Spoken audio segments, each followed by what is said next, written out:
Which Side Podcast is a proud member of the Which Side Media Collective. This episode is sponsored by Seth. Seth, you're a goddamn gorgeous man. Damn straight. I don't even know how many episodes have been brought to you by him, but, you know, he's showing everyone else up. He has a shout out this time. Yeah, read what he said. So I'm just going to read it verbatim. I challenge listeners to stop sucking.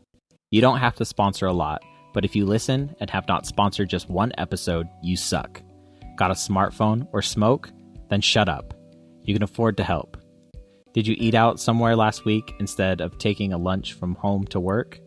Then shut up. You can afford it. Also, happy birthday, Jeremy.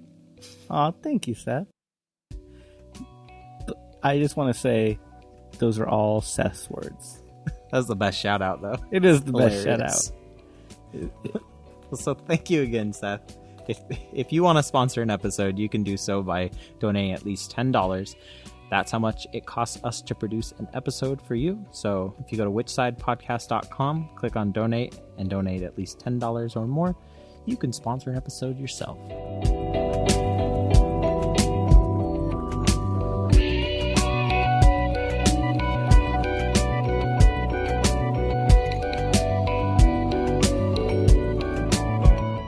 This is episode 88.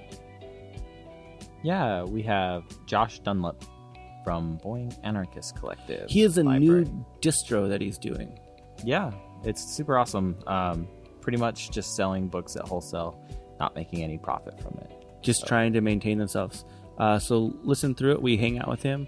And hey, if you want any of the books he's distroing, hit him up. He's not making any money doing it, just trying to get the word out. What events do we have going on this week? As this is pre-recorded, I'm gonna say, just write a prisoner. Just do it. I'm gonna do it this week again. Sweet. Yeah. I'll give you a free membership for that, Jeremy. Thanks, Jordan. Yeah. So if you do write a prisoner, please just let us know. We'd love to know when you do it, and we'll give you a membership because it's really that important to us. It really is that important. Not only will we give you a month membership, we'll give you a month membership for every one you write. So you want a free year? Write 12 prisoners. That's all it takes. Just wanted to have a quick update on a prisoner. Yeah, Marius Mason will no longer be referred to as Marie Mason. And so when sending letters, you do have to still address Marie Mason for now until a legal name change is happening.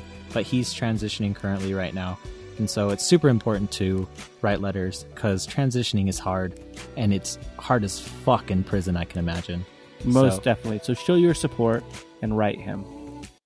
The Slingshot this week. July 19th, 1998. The founding convention of the Black Radical Congress. I was live that day. Yeah. It doesn't seem that long ago, does it? It wasn't. Enjoy.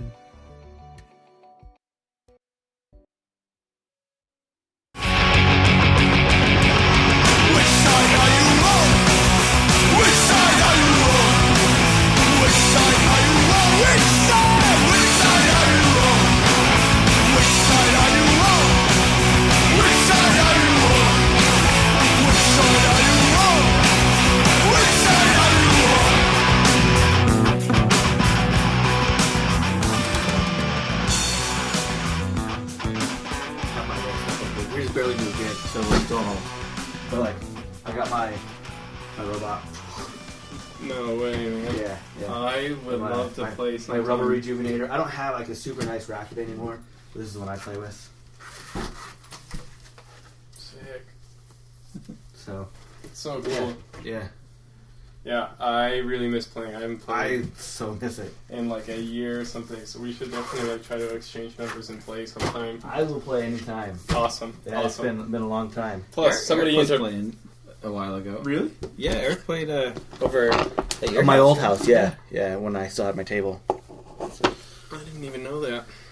I don't know It if was he all right. plays professionally, but Yeah. it was Yeah. fun. Okay, I'll go grab my drink real quick. But somebody who's like dorkily into table tennis and radical politics is like my fucking jam. I know the terminology, and I know how you're supposed to play good. Yeah. Well, I was rated, and I never got really? I never got above 1,000. So I was like, I'd play in like little like rec center tournaments and do really well because like the competitive people weren't really picking up on those, and then I would play in like actual like real Have you ever been to tournaments. the table tennis club here? Yeah. They used to be like by the church, right by the fairgrounds. Right? Mm-hmm. Yeah, I used to go there a little bit. The people there are They're good as They're fuck. great. They help you though. Like they're nicest people in the world. Yeah. Yeah. I think I was like a little like young and kind of awkward when I was doing it, and I was like real nervous about the way good table tennis players.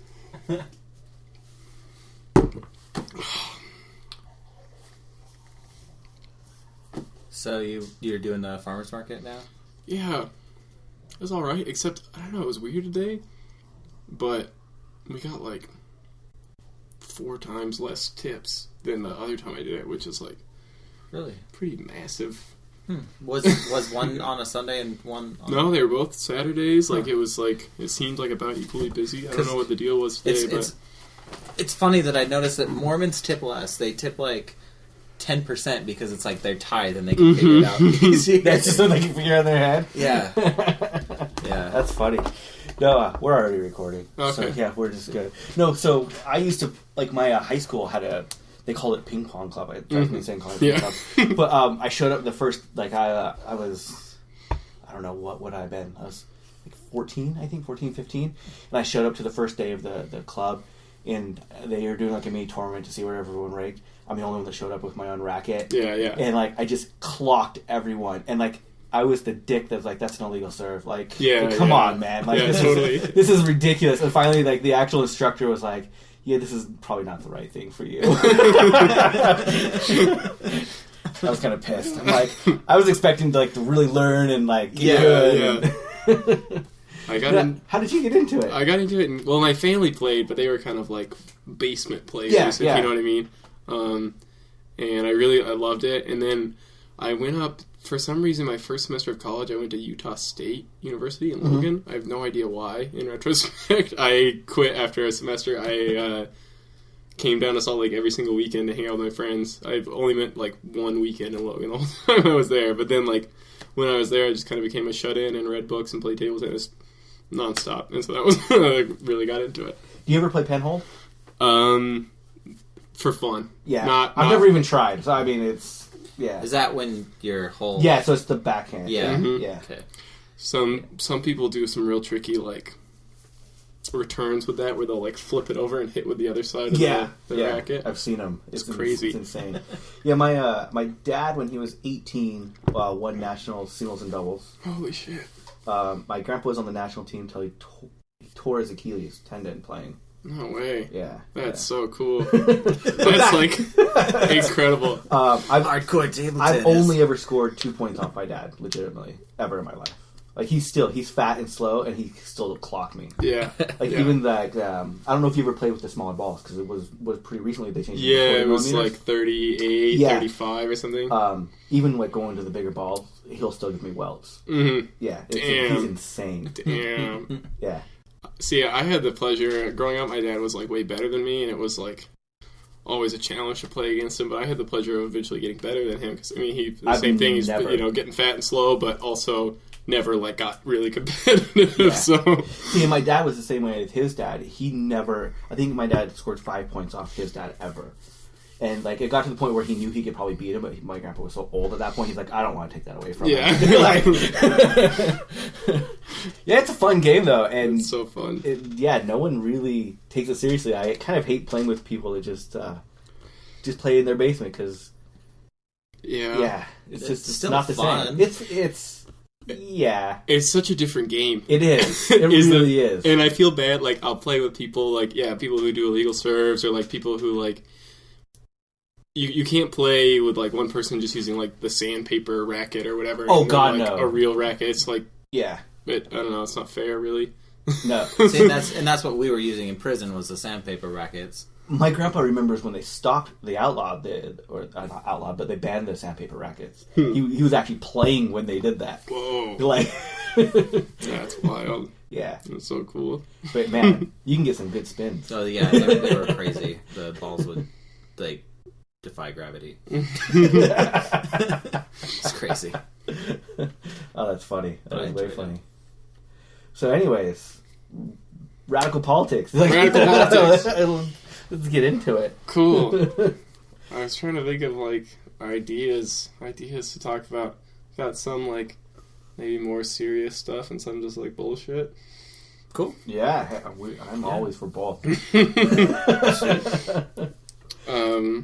This is an idea I've had for a long time. In part in my mind, because I was just listening to Green Day on the way over here. We need anarchist millionaires, I think. Really bad. Think about what an anarchist with millions and millions of dollars could do. They buy every punk house in the country. Everybody gets great lawyers from now on. If they're willing. Yeah, but how does an anarchist accumulate $1 million? So, okay, on this road trip just recently, it really came up because I was thinking, like, there's no way. Like, maybe I think on the one hand, win the lottery. That's exactly it. So I was thinking, like, you win the lottery. I mean, the other side is maybe you work for, like, Goldman Sachs or something, and you view it as activism. You just have to think about what you're doing. Peter Singer actually did a TED Talk about that. Peter Singer? Yeah, he did. Yeah. About making money as activism? Yeah. No, I think it's a totally legitimate idea. But think about, so this is what I was thinking is, you're an anarchist, you win the lottery, and it's like, I don't know, $50 million. What do you do with it?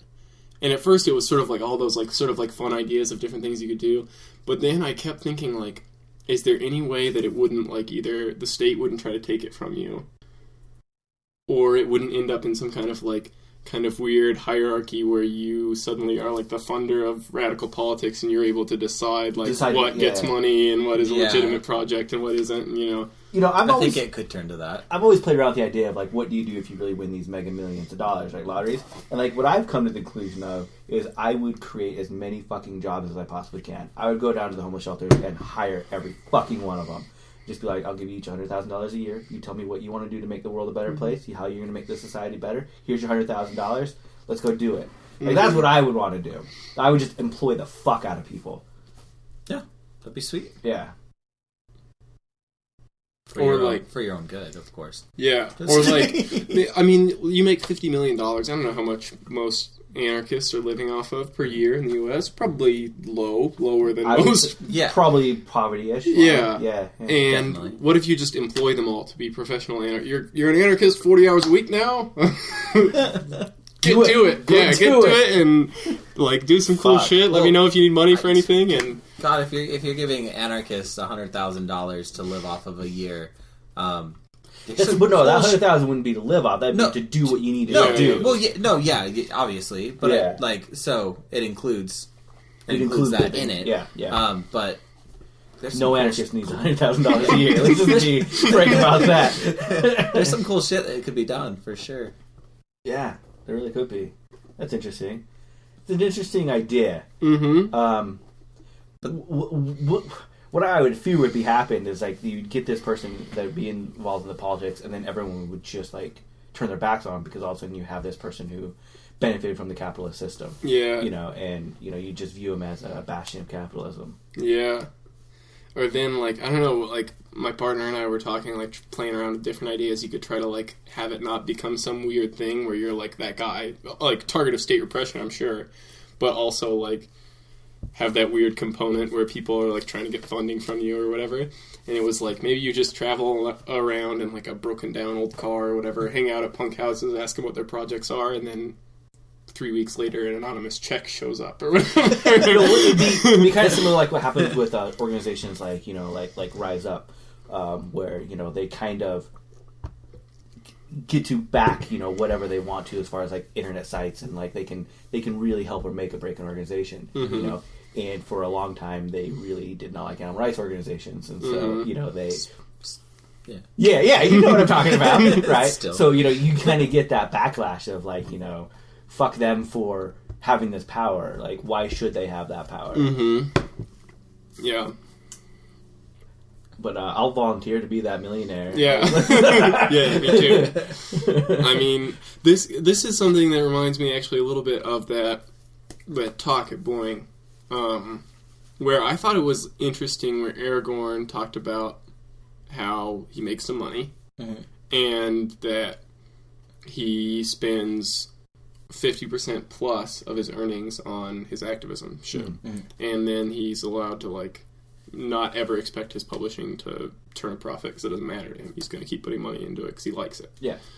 And what I noticed was a lot of people then wanted to, like, talk to him and ask him more about, like, his financial life and his, like, personal life. And there were a couple different questions that came to him that were about that, which at the time I was thinking maybe that's kind of trivial, but in some ways I think people are really interested because it's an interesting idea, you know, to be able to say, like, look, I could make, I mean, he didn't put a number on it, but let's say you can make $45,000 a year, which is not even, you know, like a ton. No.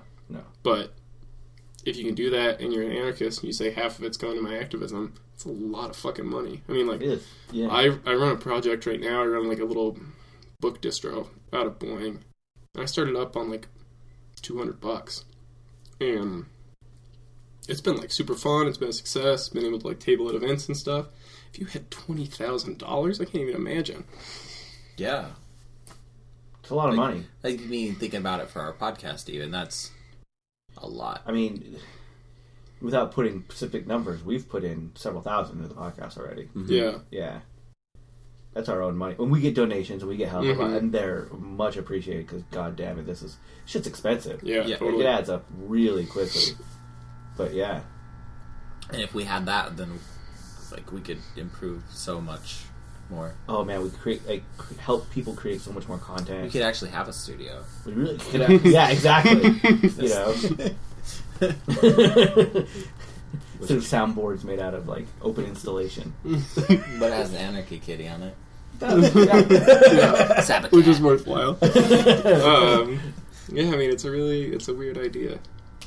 Huh. Anarchists with money. How about that? Well, what would that be? Kind of like Engels to Marx, right? The money? Yeah, because Engels had all the money. He bankrolled Marx. You know. Yeah. Just kind of funded him. Yeah, just kind of funded him, letting him, explore his ideas because he was a douchebag that didn't do anything except go to the library. I feel that, like, people would be like, well, then you're putting money into what you're fighting against, like, because money is what makes capitalism run. So it's just like, but it's no different than the idea we had about creating an anarchist credit union. No. And actually, that was one of the things I was thinking about. I heard that on the show, and I was like, that's a good fucking idea. I love the idea. It's a really good idea. And it creates a whole bunch of complications being an anarchist, obviously. But really, I need a CPA. If I can get a CPA in 2 years, I can get it going. I think it is an incredible idea. And I think that there's an interesting thing here. And this, I guess maybe this is more on the serious end of kind of ideas I've had recently.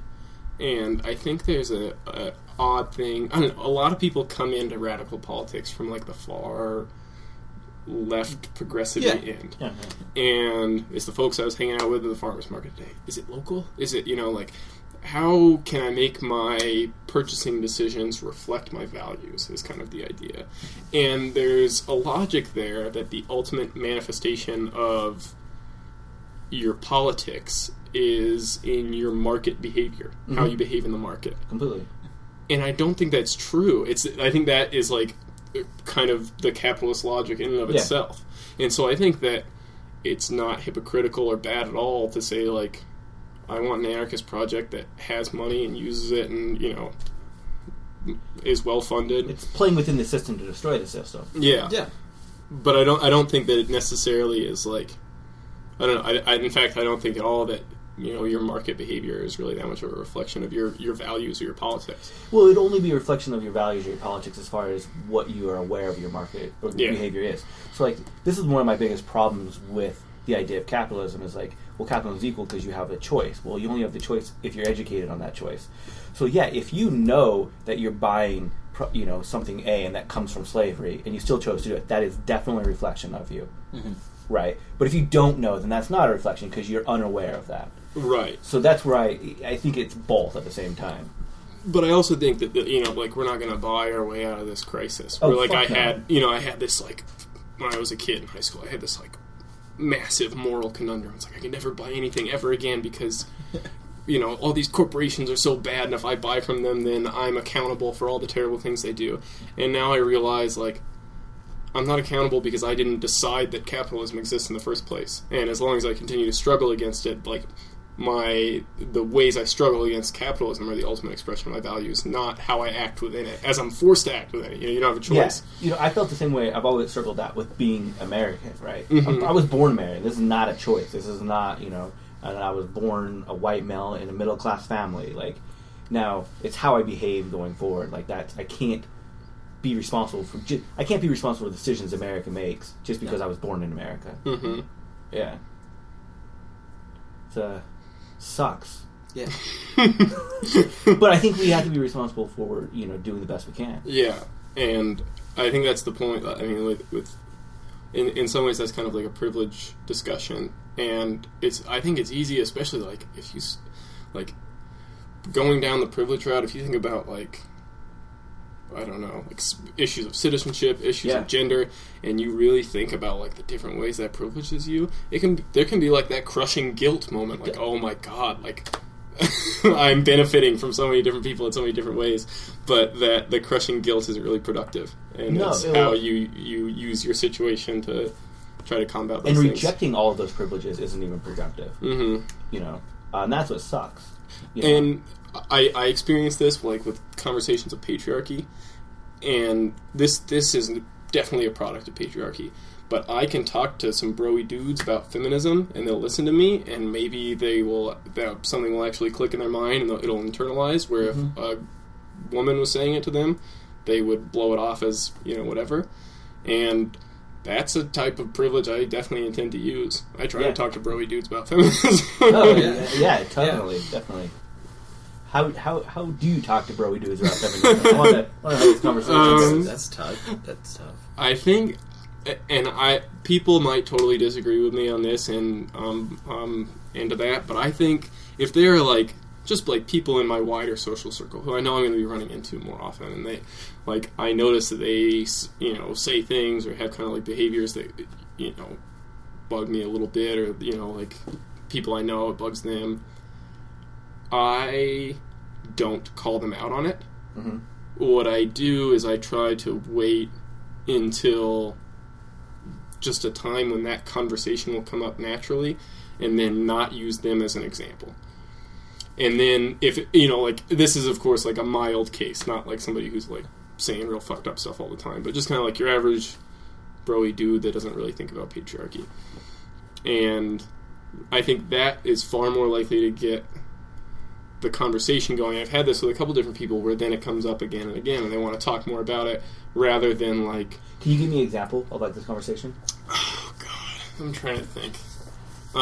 This guy who is close friends with a friend of mine from their high school days was kind of like the bro guy that doesn't really understand male privilege or whatever, and also loves to kind of have like the deeper conversations. And so rather than like bring it up when he's talking about like, I don't know, wanting to get laid after the bar or whatever, you bring it up when he just wants to talk bullshit. And then later on we end up having like a whole number of discussions about patriarchy. I don't know if it changed the behavior that much, but I think it probably would have been more effective that way than just like trying to call him out and be like, don't say that around me because I think that's fucked up. Maybe not. I don't know. I think it takes that makes sense. It takes a special person to really be receptive to being called out all the time. And I've experienced this. Even like people that are in radical culture, they have a really hard time being called out sometimes. Totally. I have a hard time being called out sometimes. Let's be honest about it. But every time I've ever been called out on something, I've always been thankful in the end. Mm-hmm. But I think you're right. It does sometimes need to be approached. It makes you feel stupid. Mm-hmm. Yeah. I think it needs to be approached sometimes a little differently than hey, fuck you. What the hell? Yeah. Mm-hmm. Yeah. And I think maybe there's a thing, and maybe I guess I'm not thinking the long game a lot of the times with people getting called out. Like I know a female friend of mine called me out when I was like 19 on like some patriarchy stuff, and I had like no conception of it whatsoever then, and at the time I like denied it and was like, I don't know what she was talking about. Later on I realized she's totally right, and like I think maybe that conversation really was worthwhile for me in the end, but it wasn't like right then. It didn't, yeah. It wasn't, then or even within a couple months that it really clicked or that I started to think about those things, and so I don't know. Maybe both are right. I have no idea. I also think that the radical culture, like as a culture, we have a hard time on realizing that people do change and they need to change. Like we were all, raised with certain ideals and certain values that we, are fighting against. And some people fight against them later in age, and maybe are harder to change. But just because you exhibit, patriarchal, like really fucked up patriarchal behavior, when you're 18, 19, when you're 40, you might have changed by then, and we sometimes have a hard time. Getting past those changes. Yeah. Because, I know I'm way different now than I was when I first got into radical politics. Yeah. But I don't know how to fix that. I don't know. I think a lot of it has to do with age. There's a lot, especially in Salt Lake, it seems like a lot of the active people that are in radical are very younger, in their early 20s, late teens. So I think there's still, maybe it's age has stuff me, but I think there's still some maturity that needs to happen. Yeah. I look back at myself and I definitely realize it that I needed it. Probably still do. There's a thing where you learn more as you grow up. I think especially, at least this was the way for me, and I think maybe this is like, maybe it's like a position of privilege thing. Like your comparative position of privilege, it just takes you longer to realize that that's where you're at or whatever. Yeah, I can totally see that. So how did you start this book distribution you were talking about? So I had this idea that I wanted to do a book distribution. I like books a lot. And that like kind of was like a big pathway for me into radical politics was reading. It probably is for a lot of people. And so I just had this idea that it'd be awesome to be able to like get books at wholesale costs to people, and to just like have buy them in bulk so they're cheaper than people could get them anywhere else, and just like sell them at events and table at things, and like do zines and stuff, stickers, just stuff people like. And so it was just kind of like a pipe dream for a while. I tried talking to a couple different folks about it in my house, and I was on tour with a band, and we stopped at AK Press in Oakland and talked to some people there about it, and then it was like, no, I really want to do this. And so Boing, right now, where I live, has like a house fund that we all contribute to each month, and then we just kind of like use it to fund house projects. And so I basically like told them I wanted to do this. They said like, put some other numbers together, come back and pitch us an idea. And so like I put some numbers together, and it was like $130 to start that the house put in, and then I put in some money and my partners put in some money, and now we're distributing like 5 books or something, and then like have free posters and stickers and zines and all sorts of stuff. And so it's cool. I really like it just because we buy everything at like wholesale from the publishers pretty much. And so then like I can sell these books cheaper to people than even the publishers would, because I just sell them just like straight at the cost I get them, just so that the project is self-sustaining. Self-sustaining project, yeah. And then, I don't know. I don't think people want to spend $15 on a book. Even I don't. I'm cheap. But so it's cool to be able to like find like I like pretty much handpick. I've read everything in it and just like handpick stuff that I think is like kind of like a good readable, a lot of the times like more on the introductory and kind of like anarchist text. So right now you're distributing 5. I think 5. Is that right? Yeah. What 5 are they? Okay, so I've got Cindy Milstein's Anarchism and Its Aspirations, which is real cool, and it's like just like a little short introductory essay and a couple other essays tacked on the end that are real nice. Work by Crime Think, which is another cool one, just kind of like a basic anarchist critique of capitalism. Anarchy Works by Peter Gelderloos, which is cool, like practical guide of basically like here are different people's criticisms of why anarchism wouldn't work or doesn't work, and here are like contemporary and historical examples of how this problem has been overcome. And then maybe my personal favorite, Fragments of an Anarchist Anthropology by David Graeber. And that book is like so small, but just like so dense with really awesome. It's been on my list to read for a long time. I haven't read it. It's so good. It's like, I feel like it's like a tiny little book with like so many cool ideas in it that like every couple pages your mind is blown. It's awesome. And that completely changed my worldview. Like, yeah. That is incredible. And then also distributing the Crime Think periodical, Rolling Thunder. So their latest one I think is number 11, and I think that's just a really good publication, period. And I think it's been getting better. I know there are a lot of criticisms of Crime Think out there, but I think for the most part they're super relevant to their earlier stuff and less relevant to their stuff that exists now. I'll be the first one to admit I don't follow anything new just because of my criticisms of their earlier stuff. Yeah. Their new stuff is good for the most part. Really? I mean, like a lot of their older stuff is very romanticized. And it's very romanticized, and to me, it's all about the destruction and not about what we're building. Mm-hmm. Yeah. Rolling Thunder is super cool in part just because it's kind of like an anarchist news journal, and so like it is like kind of like in-depth coverage of like big protest movements around the world, and kind of like so they like talk to people in Israel about like anarchist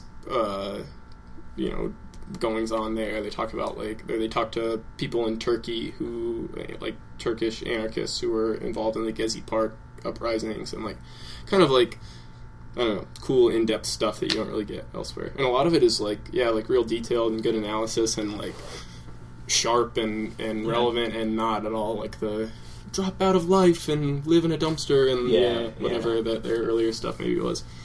I recently heard that they have a podcast themselves now. Yeah, I listened to that.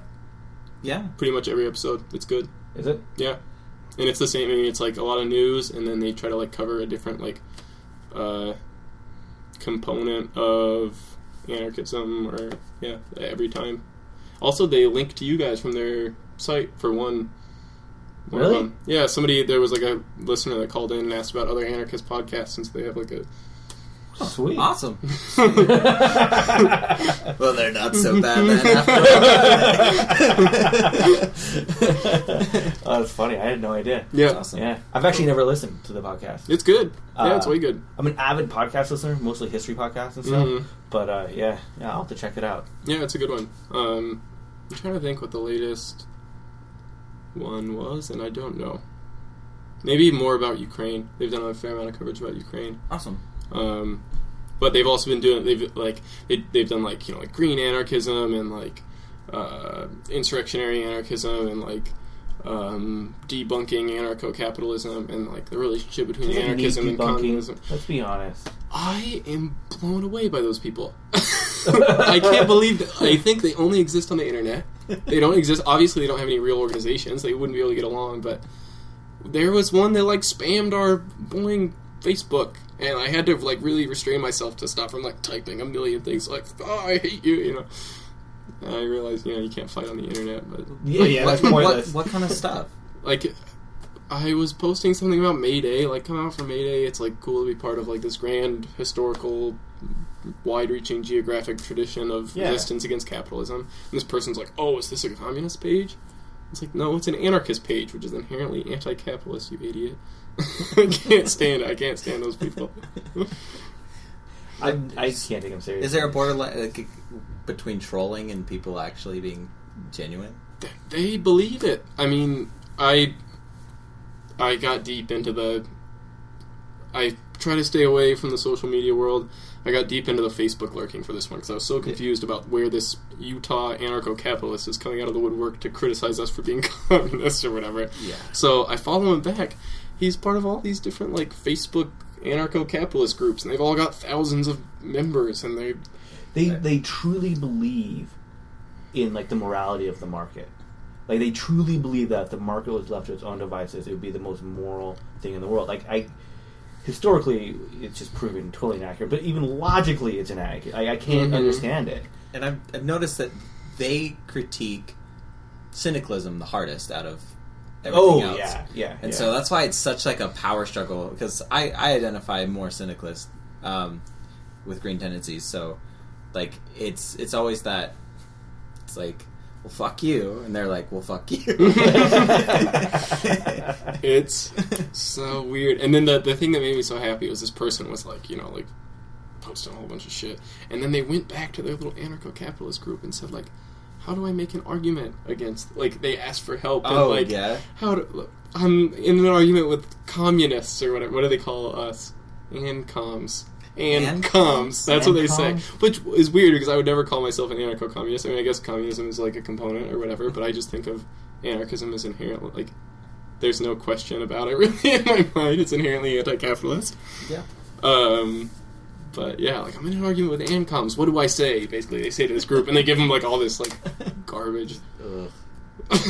What do they say? They try to say like, if I want to hire people to work on my farm or whatever, and you stop me from doing it, that's just like a government or something. I have no idea. It's incredibly weird. There's a David Graeber line that I really like that's notice all these people are always saying, if I choose to hire somebody to work on my farm, not if I choose to rent myself out to work on somebody else's farm. They always imagine themselves as a business owner, not as like a wage laborer. Naturally. Well, that just tells you the point of privilege they're coming from. Yeah, exactly. Yeah. They can't identify with the actual working class. Mm-hmm. Yeah. That's really funny. Yeah. And I won't say that it is completely overlapping, but I definitely see some degree of overlap between like those maniacs and I think maybe even farther in the maniac trajectory of men's rights activists. Oh, yeah, I can see that. There's a lot of like anti-feminism part of it because I have no idea. They're just like, I don't know.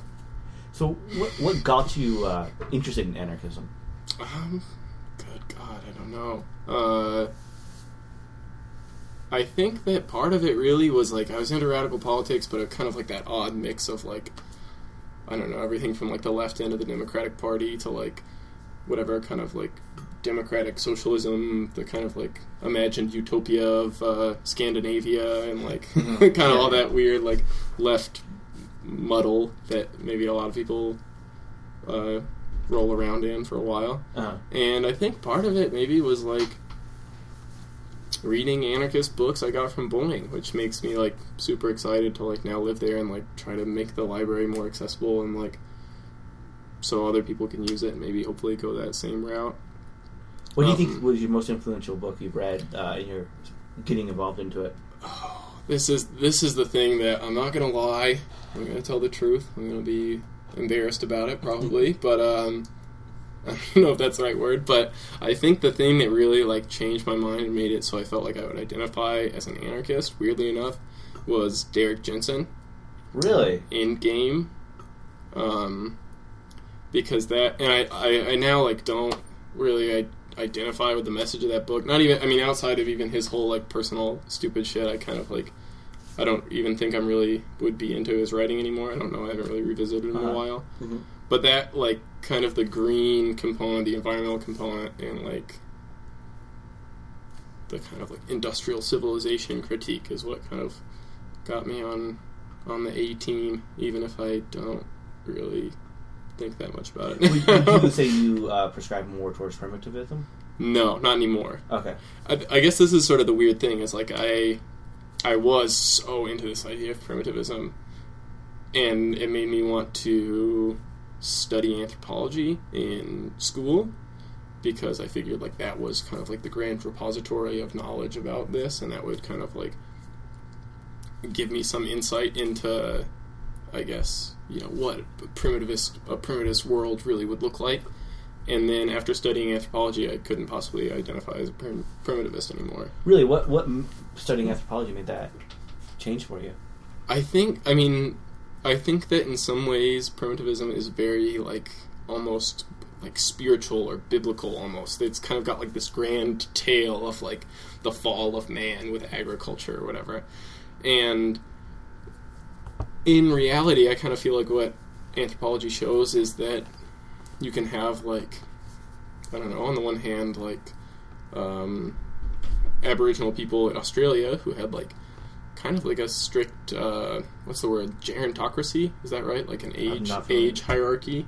Like, the old men are kind of, like, real, they're hunter-gatherers, but the old men kind of were real, I should say, kind of in the past, since this is older anthropology stuff, but were kind of, like, really in charge and kind of, like, could exercise demands over the other people. And you can also have really egalitarian hunter-gatherers, and then there's the whole broad variation in between. People have all these different kind of economic structures or political structures they use, and it's not really so simple as, like, if there is no agriculture and there is no industrial civilization, then there is not hierarchy.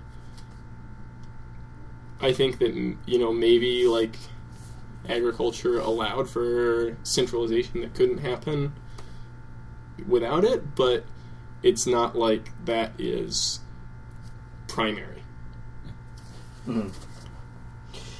My biggest thing, we've had a couple primitives on recently, and we've talked about, critiques on art and critiques on time and things like that, but my biggest critique on primitivism is the idea that it puts away so many people to the wayside. So it puts away people with, like, disabilities and people with different intellectual capabilities or physical capabilities, especially. Mm-hmm. Like, they're put to the wayside in a lot of these situations and cultures. Be like, well, they should just die then because they can't really partake part in society. Mm-hmm. And that's my, like, what made me first step out and be like, yeah, I can't fucking get behind that. Like, not at all.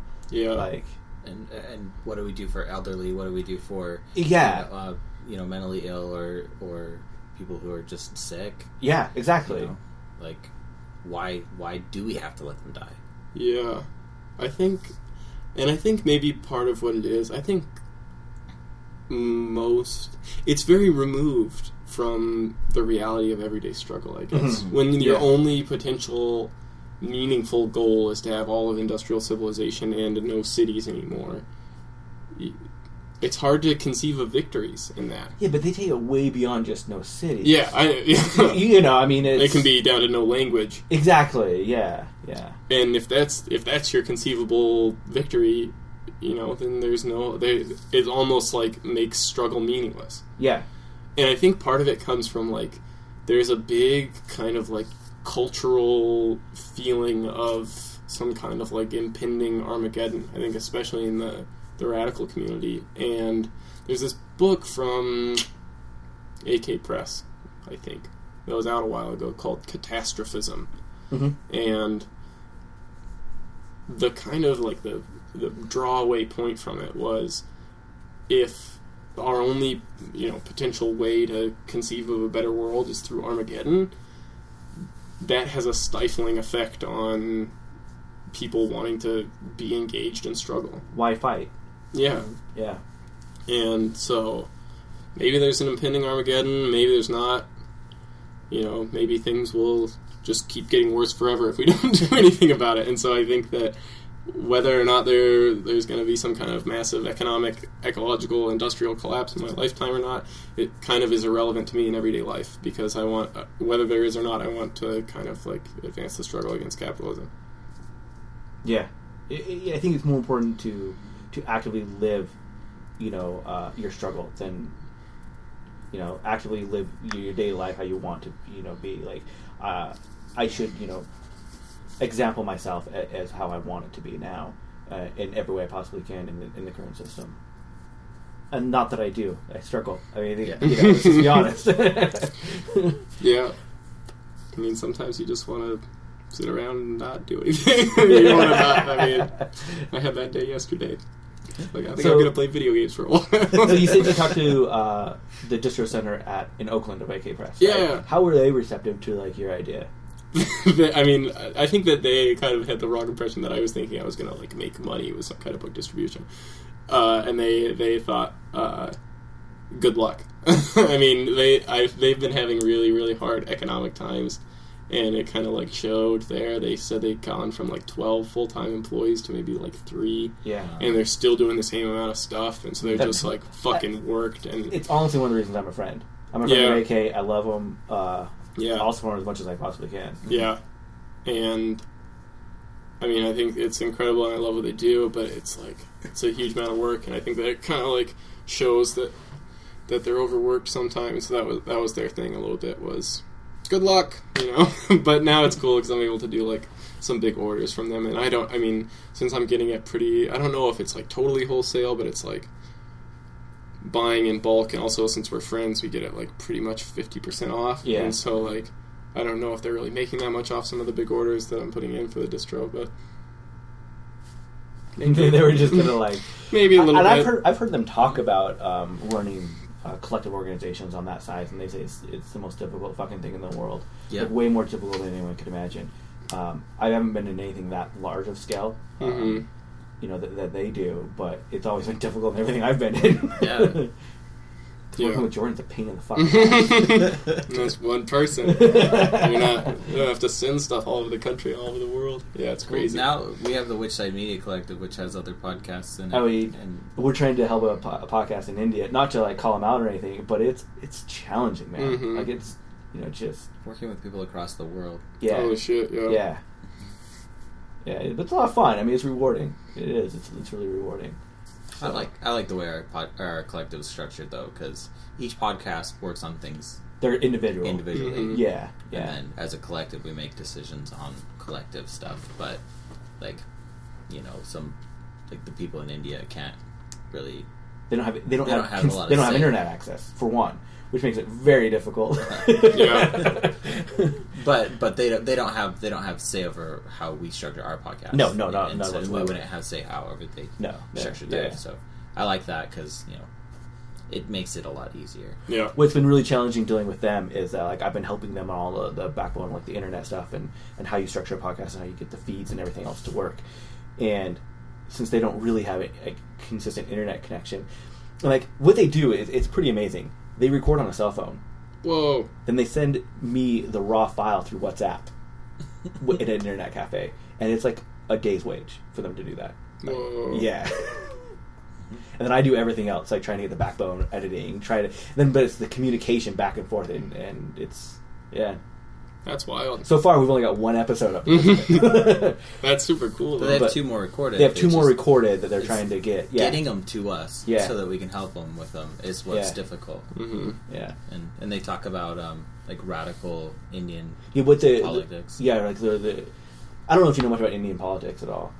No. A lot of people, like, I didn't know much until dealing with a lot of them recently. Like they know Gandhi, and then that's it, right? And so they know like this peaceful, non-violent side, and they don't realize how much of a real struggle there was, how much of an quote-unquote violent backlash there was. There was another guy that I've been enthralled with. I'm really amazed that I'd never heard of until talking to actual Indians about things. Bhagat Singh. And we talked about it last episode. Yeah, I heard y'all talking about it. You know, and this is an anarchist that went and bombed British Parliament, turned himself in, fought, you know, through the whole thing while he's in prison, wrote a couple great pieces. One of them's, you know, Why I'm an Atheist. One of them is critiquing capitalism. One of them is critiquing the caste system. Like, amazing work. And in India, he's, like, revered. Like, there's a huge, like, shift of people. Like, you either like Gandhi or really like Bhagat Singh. Like, it's, like, very divided. Here, we only hear about Gandhi because he was the peaceful one. Yeah. But, to a lot of people, it'd be like the difference. If you compare it to like a lot of American politics, it'd be like the difference like Malcolm X and Martin Luther King. You know, both very influential, both very, you know, but very different camps. Didn't y'all say there was like a movie, a documentary? Yeah, there's a something? movie called. I want to get my thing. I'm gonna write it down because I had meant to. Yeah, there's a movie called The Legend of Bhagat Singh. And I still have to get that too. You say you have a copy of it. I have a copy somewhere on my computer. But the copy I have on my computer is not subtitled. There's a YouTube copy that is subtitled. Okay. So, yeah, it's called The Legend of Bhagat Singh. There's a couple actually about him. That's probably the best one. And it was done by the same guy who did Slumdog Millionaire. Okay. Yeah. It's awesome. Yeah. Even his Wikipedia page sucks. Does it? Yeah. Because it's in English, right? Yeah, it's in English. Yeah. Yeah, that's unfortunate. So, the English. I'm sure maybe the Indian version. Maybe, is yeah. So, but yeah, it's really interesting. I love some of the stuff they're doing. It's educating me a lot more on stuff. That's awesome. Yeah. It's crazy the stuff that we never hear about. One of my favorite other podcasts I listen to it's called the China History Podcast. It's not radical at all, but it's just a historical perspective of things that we would never really learn about unless you're like really delving into it. So I love being exposed to that because all we hear is European centric history and everything else. That was one of the things that was so cool about Debt. Yeah, was that kind of like worldwide history tour. Is so cool. Just, I haven't finished that yet. I started like on it and then life got ahead of me. It's a good read. I mean, it's a long read, but it's a good read. I haven't read The Democracy Project either, which I really want to. That's on my list. That one is good, but is kind of like there's not a whole lot. I mean, like the new stuff is kind of like his analysis of Occupy. Okay. And so there's not a whole lot of like totally new ideas in there.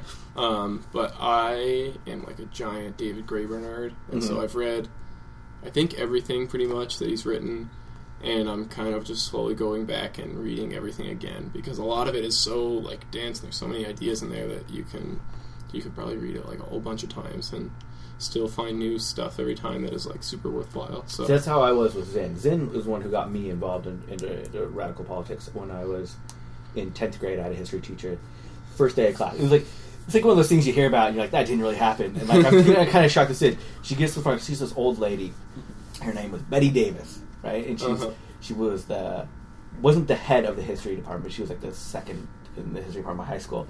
She's like, "Here's your history book. The head says we have to teach out of this, so I'm going to teach out of this, but it's full of lies." Whoa! And she's like, especially when it deals about like with Americans and dealing with Native Americans.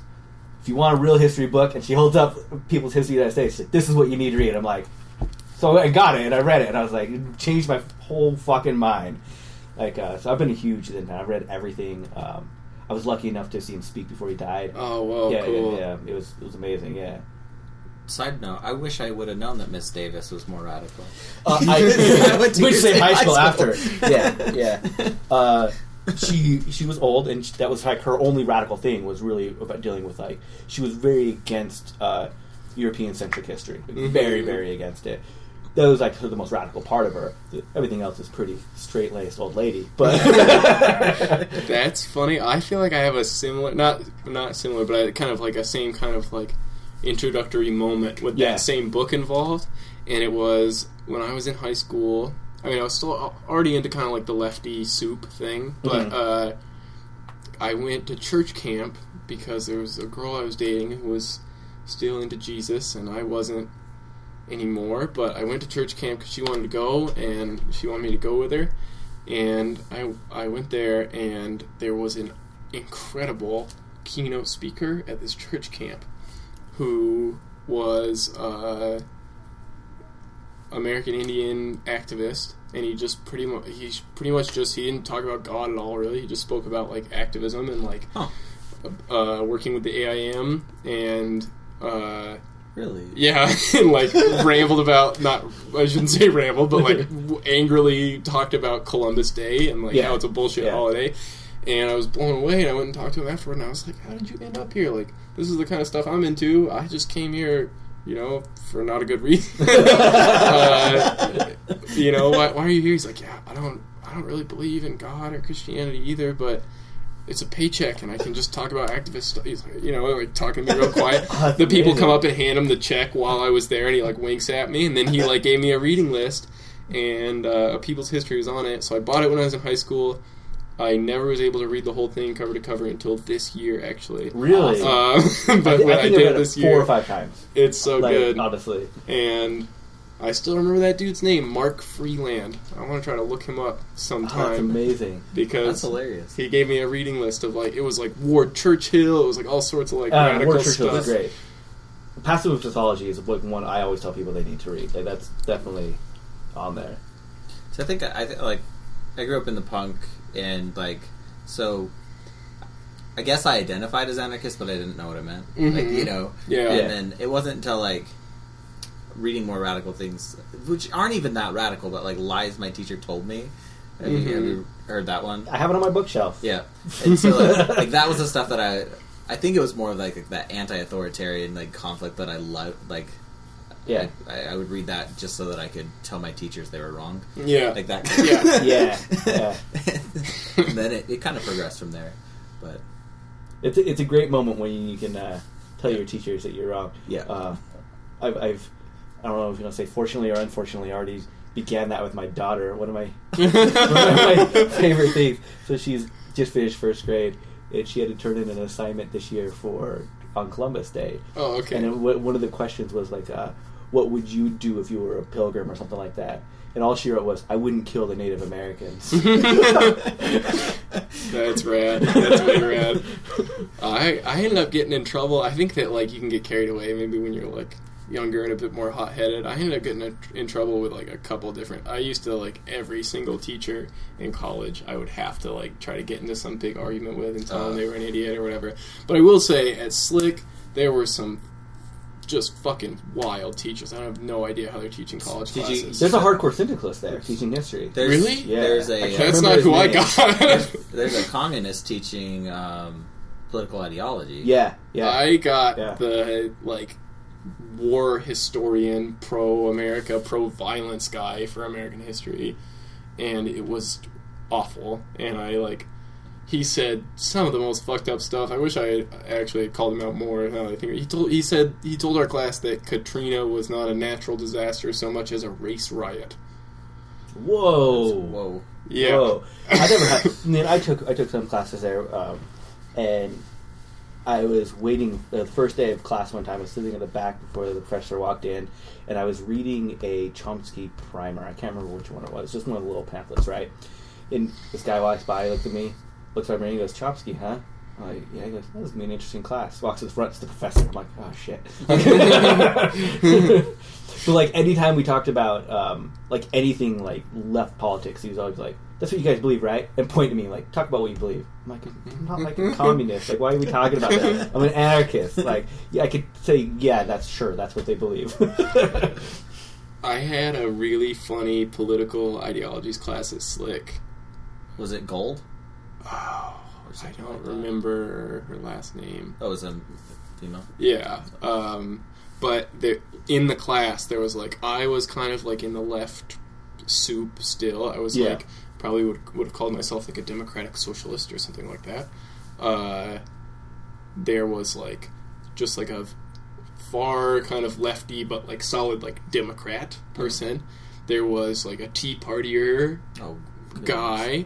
And then there was like an anarchist too. Before I would have ever called myself that, and it was like a fun little like dynamic where each person would say like their like fucking standard line in response to everything. Where they'd be like, I remember specifically one day where they were talking about like the economic crisis. It was kind of like in the midst of that, and the anarchist person said like, "This just proves that capitalism failed," or whatever. And the Tea Partier guy had like a heart attack right there. And "Oh no, that's capitalism didn't fail," and blah blah blah. It was fun. It's kind of similar to like besides like the first day of class in political ideologies, we went around and described what our ideologies were, and it was pretty much like Democrat, Republican, mainly Republican, and then like the people that stood out was someone said Christian right, which I'm pretty shocked about. Mm-hmm. And then someone said libertarian, and then I said like anarchist syndicalist or something. And pretty much he then like he made me explain what that was, but he then went on to say how I was still young and naive, and that he used to be an anarchist, and now he's a communist because he's because now he's so much older and wiser. Oh no! So he singled me out over the Christian right, libertarian.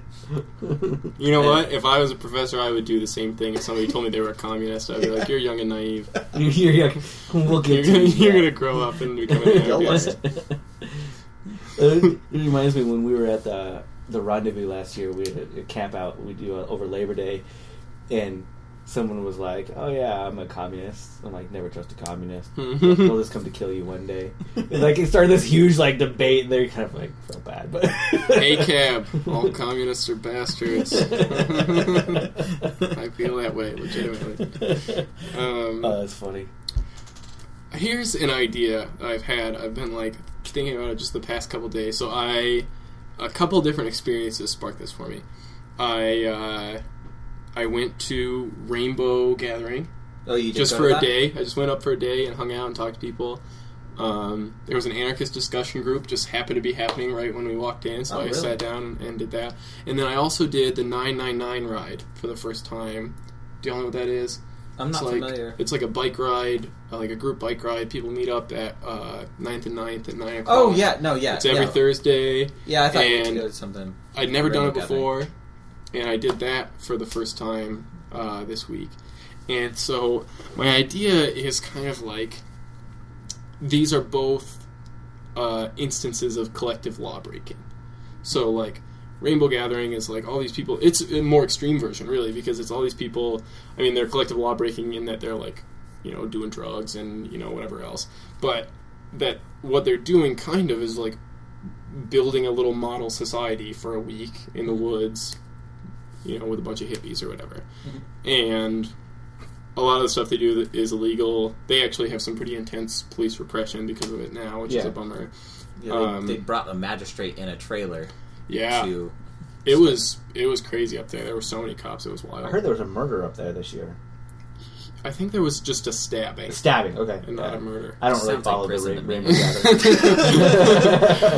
Gathering. But then there's the 999 ride, which is also a collective law break. There's a lot of just drinking. Is it on more the like a ride. critical mass law breaking? Or Like there's riding in other lanes I've done and the blowing through 999. lights, and there's a lot of public drinking. I was doing it. And what I think is interesting about both of these is they're collective law breaking, and in some ways they point to kind of like a political critique. They're implicitly political to me.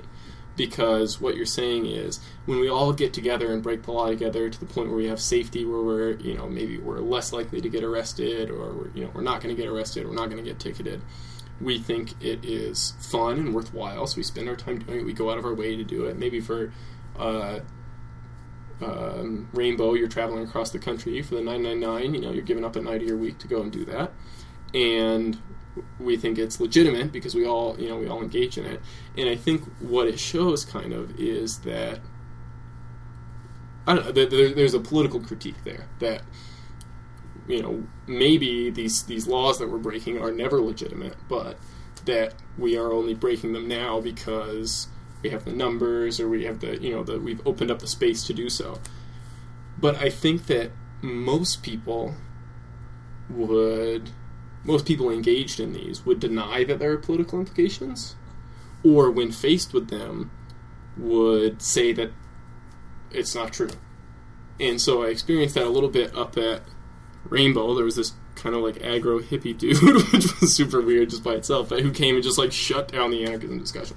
Just, nah, man, that's not how it is, and anarchism doesn't work, and blah, blah, blah, and just talked over everyone and made it so we couldn't even have it, which was kind of a bummer. But in some ways, maybe it was effective just because all the other hippies that actually came and wanted to learn about it or talk about it were like, wow, the one asshole guy is the person who doesn't identify as an anarchist, and he makes it so he can't talk.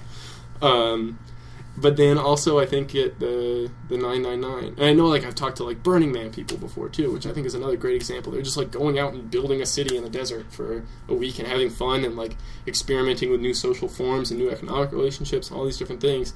But then I've talked to Burning Man people who are like, nah, fuck anarchism, man, you need government, you need rules, you need, we couldn't build a new world, it wouldn't work because of this or that or whatever. And I think there's a real weird contradiction there.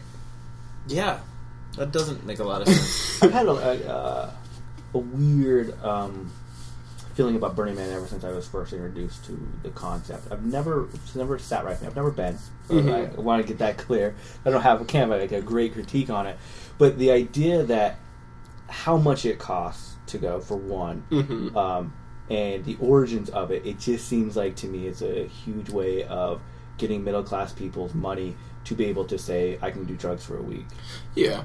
I think there's probably that component to it, but I think there are. I'm sure there's people in there that are really good and really trying to do this and build this great thing, but I don't know. I mean, what was it last year? $800 a person to go. Yeah, it's super expensive. Super expensive. So that in there eliminates a whole bunch of people from being able to go. Let alone the idea that you have to literally bring in everything. So you have to bring in your own water, even.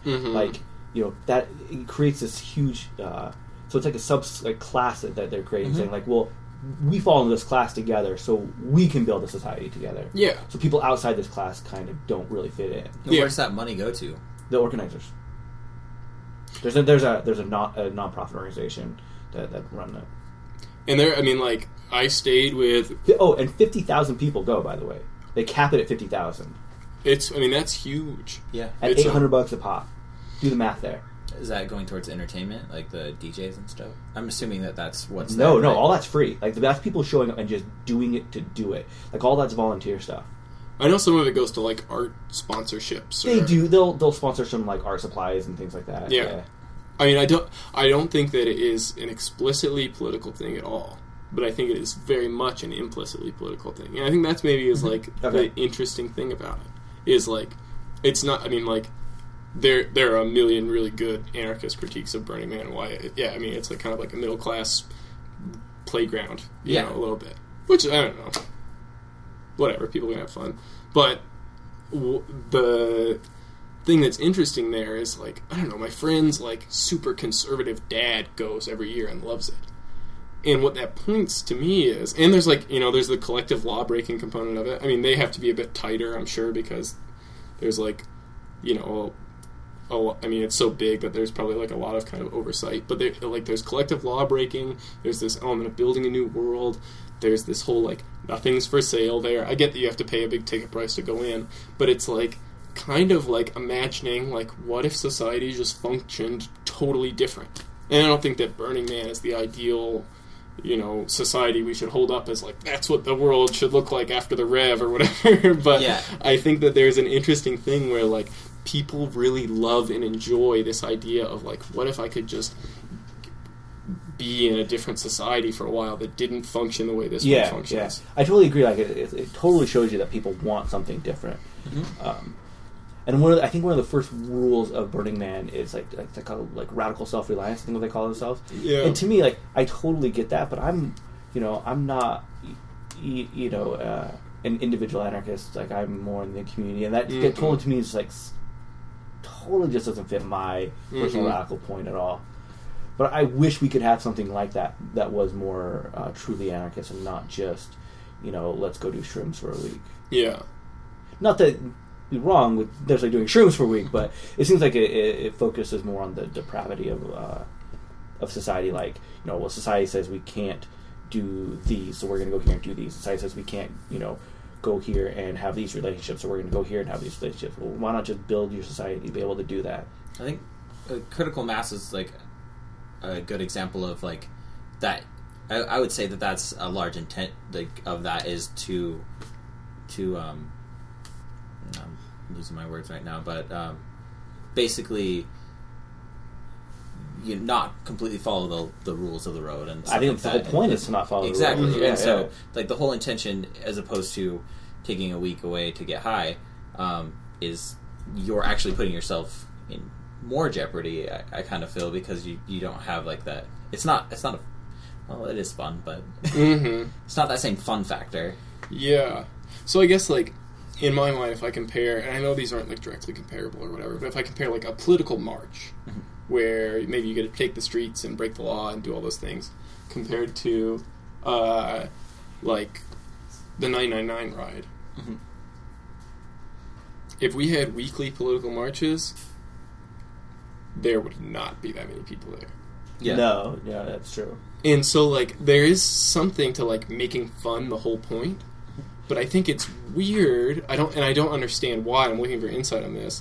Why something that has, like, for me, you can draw the lines pretty clearly for the 999. Like, it's kind of like a little anarchist project. It's like anti-car culture. We think it's okay to shut down intersections. We think it's okay to, you know, break these laws that we would like to break all the time, but maybe are only easier to break in numbers. It's kind of like a little anarchisty thing. But if you point that out to people, I think for the most part people would say, no, that's not what's going on. Do you think it has to do with, like responsibility, like going to a a march is you're very responsible for your actions. You're like, I'm doing this, I'm choosing to do this. This is because I'm making a point. Going on a bike ride, it's just about to forego that responsibility. So maybe if you could make activism less about responsibility. Yeah. I mean, I don't know. It's an interesting thought. Or, like, activism seems like work a lot of the time. Yeah. But, like, I guess I'd be more interested, and I mean, I don't know. This was my first 999, and so I can't really speak to this that much. But, like, I'd be interested in, like, maybe anarchists trying to open up these spaces where people feel comfortable breaking the laws they want to break, or feel comfortable, like, doing the things they want to do, and kind of, like, things that are implicitly political, but then also trying at least occasionally to point out the political component of it. Not even necessarily to, like, make the 999 politicized, but, like, to have, like, these things that maybe are fun focused, but to try to draw those lines sometimes, or kind of, like, lay bare what it is we're actually doing. That was our original whole point of wanting to do the rendezvous on Labor Day. It's try to, get out where it's not necessarily focused on something hardcore activist, but loosely, and, loosely focus on that, but more relax and kind of do what you want. And if you want to do that's there for you, but if not, who gives a fuck, type of thing. So, I definitely think it needs to exist more. That's totally true. I also think it needs to be more friendly for large families to go. Yeah. Because, maybe that's just me because I'm biased now that I have a kid. But, yeah. I was just going to say, I think kids are something that's definitely, like, not thought about a lot. We need to radicalize them, yeah. And open spaces for, people who have children, like, I think of, like, people who have children are often excluded from radical circles because of the fact that they have children. Yeah. Which is shitty. Super shitty, and fucking, like, even if you take out, like, the ethical component, tactically, it's a terrible idea. Yeah. Because then you're, like, isolating not only, like, people in the radical community who have kids, but, like, the vast majority of just normal people who maybe would be radical if they felt like it wasn't just a space for, like, I don't know, young 20-somethings like me. Yeah. And this is... My partner and I were in Spain a couple of years ago, and we went to, like, some of the squatted social centers there, which is fucking awesome in so many different ways. They're, like, huge and, like, in these, like big visible areas and, like, super cool, throw events all the time. But something that was definitely notable was there are these big anarchist squatted social centers who almost always have a kids' room and have some kind of, like, family-friendly or child-friendly component of the events that they do. And that was, like... It's awesome. And so cool, and, like, I don't know, there's, like, they're doing, like, a little anarchist puppet show for the kids, and there's, like, a room where they can take kids who don't want to, like, hang out and watch the event, and they've got, like, toys in there, and, like... Yeah, I mean, I don't know how to make what we're doing in the States more like that, but I would like to be able to. And from my perspective, I would be much more likely to go to, an event like, let's say, like a May Day march, if I knew I could bring my daughter and not have to worry that she's going to wander off and, be arrested or wander off and be taken away. Or, because, there's such a large police presence. I'm okay that I'm going to be out in the street and I'm going to be out marching and I'm going to be out in the front.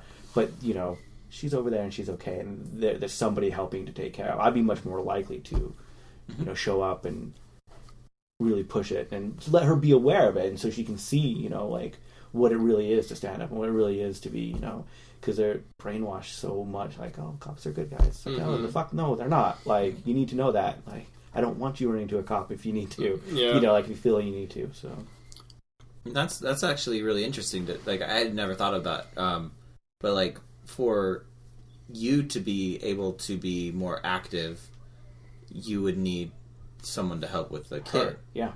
And so, like, you're not going to be wanting to, take a kid with you into Black Bloc, like... Not personally, no. Yeah. For example, like, you have whatever, 3-year-old, whatever, and you're... She'd be terrible at deblocking. I mean, let's just be real, right? Yeah. She'd be easy to pinpoint, like... I know, you are. Yeah, but, like... She couldn't even throw the hammer hard enough to break a window. I mean, just bounce off. There's so many logistical problems here. Yep, but that's actually a really good thing that I'd never thought of is having something so that one or two activists could maintain and watch and entertain 10, 15 kids easily. Oh yeah. You know. I have a friend who is like a child care worker. Like that's her job, and her like ultimate dream is to start some kind of like radical child care collective. She's wanted to talk to like anarchist parents in Salt Lake. So no, it's my daughter yesterday. She's like, we're in the car. It's kind of on the same line. She's like, you know what I really really want? I'm like, well, no, what do you do? She goes, I want like a vegan anarchist scouting program. You know, she's 7. She's like, you know, we can do it online, you know, and you set it up so it's animal friendly, and we can, you know, they can teach classes, have like videos, but like they can do it in their homes, so they can have their friends do it. She's like, why can't I do any of that? Yeah, you know, like, so she recognizes that something needs to be there. Yeah, yeah. And I mean, I don't know. I would hope that at least we could try to like do like free babysitting for like. Yeah. Even just, like, as just a fucking social component. I don't know. I mean, I can't imagine being a parent, but I bet you probably need some days off. Yeah. Yes. And then it's also being able to gain that trust from parents. Yeah. Because I don't feel like most people would trust, you know, 2 20-something-year-old anarchist kids to take care of their kids. Yeah. I don't know. Maybe I'm just the opposite. I totally. But you know. No. Yeah. And so how do you? Because I mean, maybe it's a little different. You know, being an anarchist and being around so many anarchists, you realize they're usually the most responsible people you can have. Yeah. Like they take self responsibility to the next level. Mm-hmm. But so that doesn't bother me or worry me. But you know, people who aren't aware of that, totally, I can see that. Yeah. And I think, I mean, and I guess I think my friend might really be onto something. At least I hope so at some point, because I think it definitely helps that she has that, you know, frame of legitimacy of being a child care worker just normally in her everyday life. But take, for instance, I didn't go to the Aragon because of my daughter. Mm-hmm. Like, that's it. I could, like, yeah.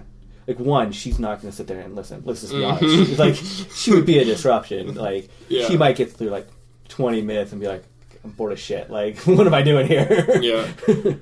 And so that's like, that would be a time that you could have like a room with, you know, toys and stuff, and kids make it work. They do. It's really true. They do.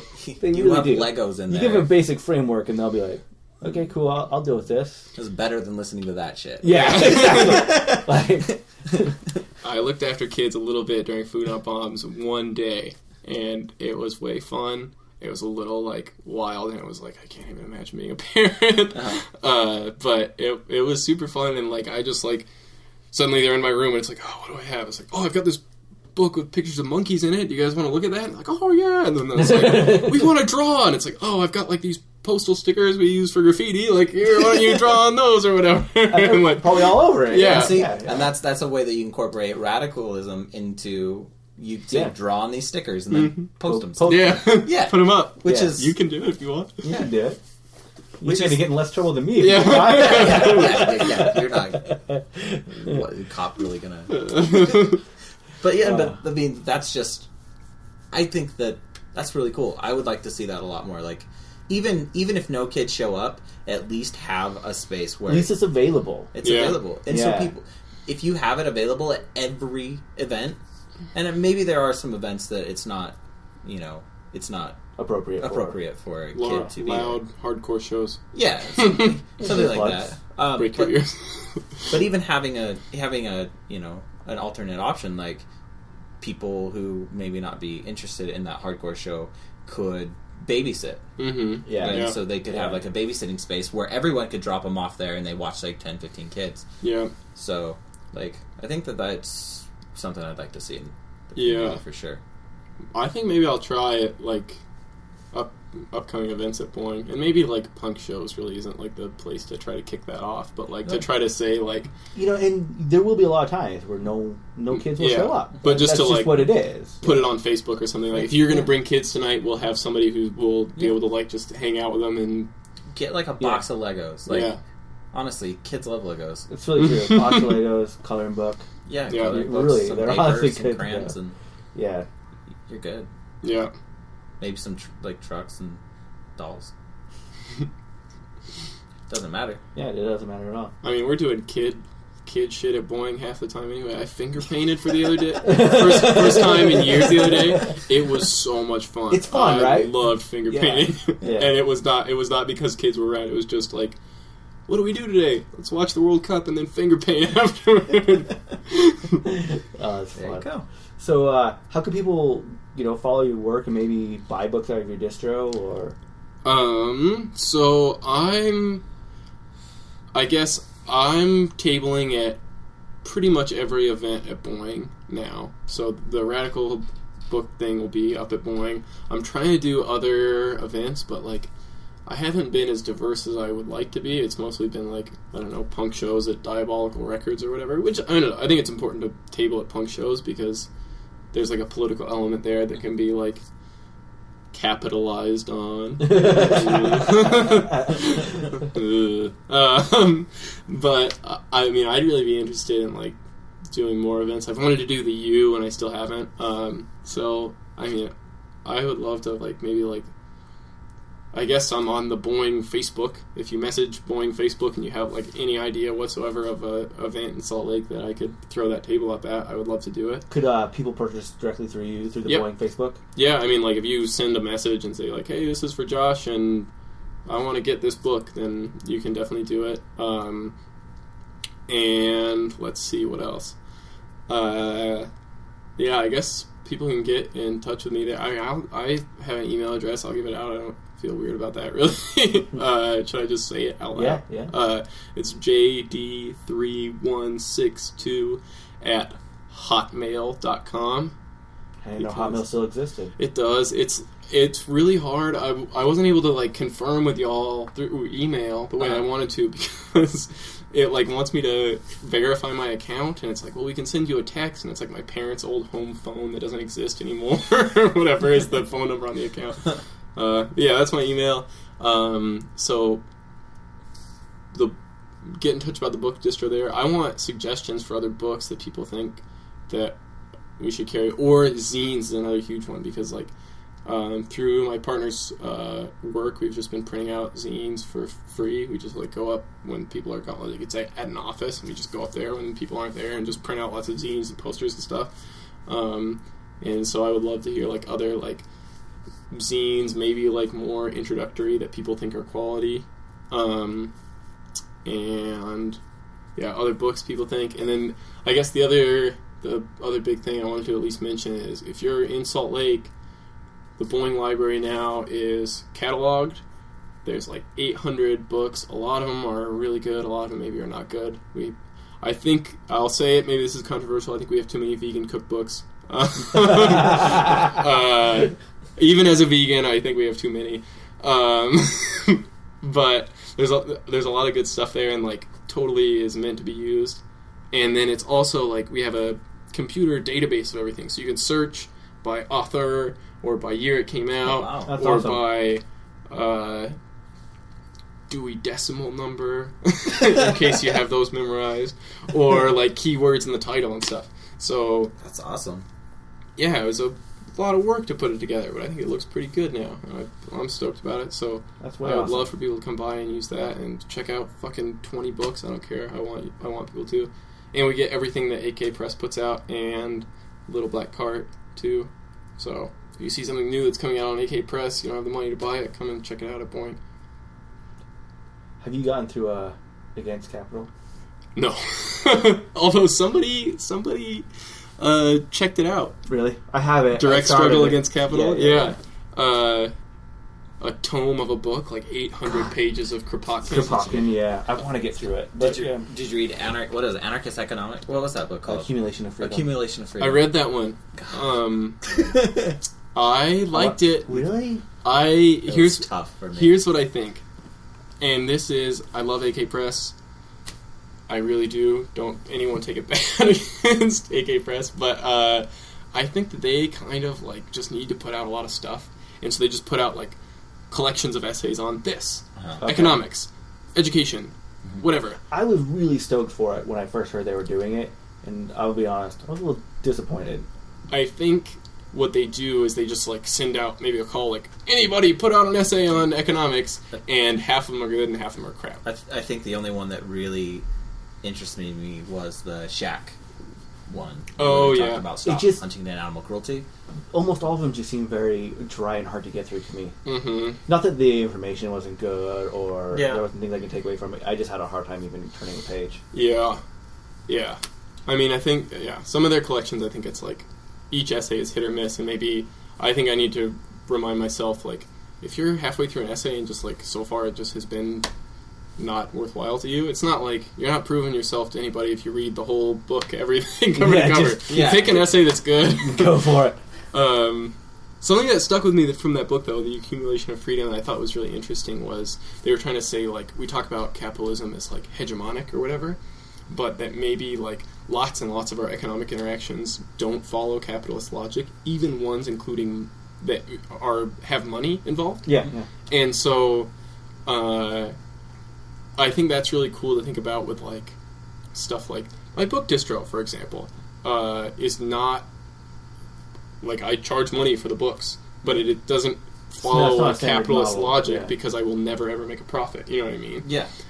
It just is like a kind of a necessity to keep it going. Or like if you think about bands on tour, I mean, some bands obviously are out there to make a profit, but like your average band that comes through and plays at like a DIY venue, or maybe your average punk band leaving from Salt Lake to go on tour, is not on a capitalist logic at all. Maybe they have like products that they're selling. They love the art. Yeah, they're doing it because they want to keep going and they want to be able to like play music for people and they want to have enough gas in their car to get to the next city or whatever. But it's not like this is going to be a marketable commodity that we're going to be able to make a profit off of, and it's our record or whatever. I don't really think that's how it works. I think that's a cool thing to keep in mind. It is. Well, we end every episode saying "fuck, shit, damn." You want to say it for us this week? Fuck, shit, damn. Sweet. Thank you. Yeah, thanks.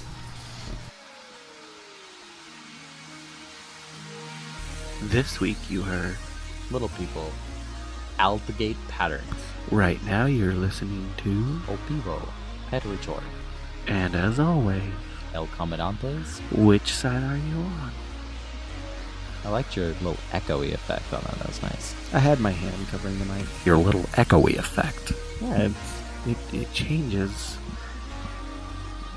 the relationship I have with the microphone. So, not to sound like a... So go rate and review us right now, please. On iTunes. By the sounds of this, like, this outro, judge it off of the middle content if you're going to rate us. Not how I'm covering my microphone and talking into it. So rate and review us on iTunes and subscribe if you're not subscribed. If you see an open iTunes account, be a dick and subscribe for them. No, that's not a dick. That's being an amazing friend. And rate and review. And rate and review. Follow us on social media. whichsidepodcast.com/social, or click on the social tab. And there's always contests, giveaway, news, and things that we don't talk about on the podcast. So follow us up there. And you can always get a membership by writing a prisoner. It's a free way of doing it. Or you can also Purchase one. Just go to whichsidepodcast.com and find out ways to do that. Get free content. Fuck. Shit. Dizzle. Damn. Which Side is produced by the Which Side Media Collective.